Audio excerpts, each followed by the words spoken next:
How to handle conflict. I want to talk to you today about conflict. I think it's something that all of us have dealt with at one time or another in our lives. Um, Maybe you've dealt with it on a regular basis. Maybe you feel like that conflict is always there. I think there are probably two overall ways to deal with conflict. Number one is to ignore it and hope that it goes away. That usually doesn't work. The other way is to initiate a resolution. And it's that I want to talk to you about today.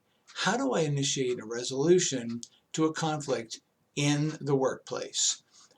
One of the first things that I have to deal with is, for me personally, I do not like confrontation. I really don't. I shy away from even the word confrontation. It makes me very nervous. I have learned recently, though, that confrontation doesn't always mean, hey, you did this and we need to deal with it. Confrontation can be, and dealing with conflict can be something as simple as, you know what, I'm wondering about the tension that I sense between us. I'm wondering about the response that you just gave to me, the tenseness in your voice. Those things are actually a way of dealing with and discussing a situation. I find that for me, it's much easier for me if I use statements like, I feel this, rather than saying, you always do this or you never do that. It's better for me to say, I feel like you're angry at me when you use that tone of voice with me. Don't imply motives to the person that you're talking to. So here's about 6 tips that I want to give you today in a real brief form, and I hope it will be beneficial to you. The first thing you need to do is clarify the conflict. After you've asked the question, I'm wondering about the tension that I sense between us, you need to do what you can to clarify what is going on. What is the conflict? Are there needs that the other person has that are not being met? Are there needs that you have that are not being met? Gather as much information as you can about what each individual in the conflict is feeling. And you want to keep asking questions until you're certain that everybody has expressed themselves. This is an easier kind of a scenario. You don't have to correct the person, you just have to listen. I don't have to say, you're doing this, you're doing that. I just have to say, hey, I'd like to understand what's happening here. The second thing is that you want to do this one-on-one. You don't want to do it in front of other people.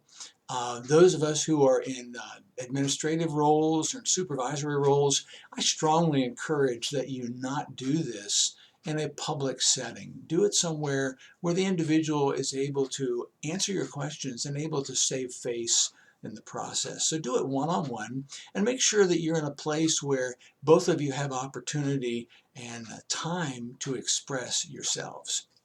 And then you want to listen actively. Now, what I mean by listening actively is to suspend disbelief. Sometimes we ask a person a question and they answer us and you're like, I can't believe that. I can't accept that. You don't want to do that. You want to suspend disbelief. Kind of like what you do when you're watching a science fiction or a fantasy movie. You have a suspension of disbelief and you say, that really couldn't happen, but I'm just going to go with it for now. And when you're talking with somebody else and their perceptions are being shared with you, you need to also suspend disbelief, because for that person, it is very real. And what they're experiencing, the emotions they're feeling at the moment, are very real.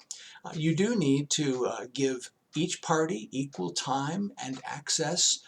Don't dominate the conversation. Make sure there's a lot of listening and a lot of sharing, and it's in equal parts. You want to do your best to be purposefully positive as you're going through this, but honestly assertive.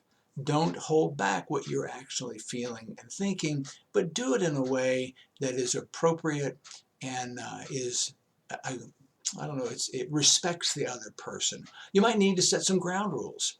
No name calling, that would be kind of definite, but you might need to set some ground rules.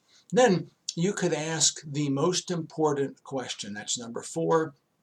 Ask the most important question. What is the most important question? Well, as far as I'm concerned, the most important question is, what would a resolution look like to you? What would it look like to you if we were to resolve this conflict? Do I need to apologize? Do I need an apology from you? Do I need to make sure that something is approached in a different way next time? Do I need to make sure that I'm more considerate of your personal feelings and my responses to you? Whatever it is, what would it look like to the other person, and what would it look like to you for this conflict to be resolved? And then you want to agree on the best solution for each party. That's number 5. And so as the other person is sharing with you, what I have found in many, many cases is that when you get right down to discussing what needs to happen to satisfy each individual, most of the time, not all the time, but most of the time, it is something I can agree to. A lot of conflicts arise out of misunderstandings and of wrong perceptions. And having the opportunity to discuss this can be very helpful in that situation.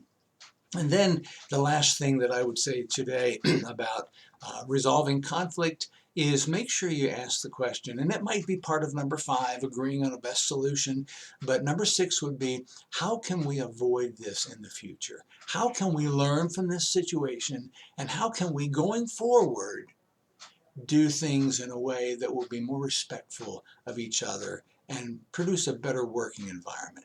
Centra's policy, not policy I should say, but one of Centra's statements is that we're here partnering with you to live your best life. And that goes for us as employees working with each other.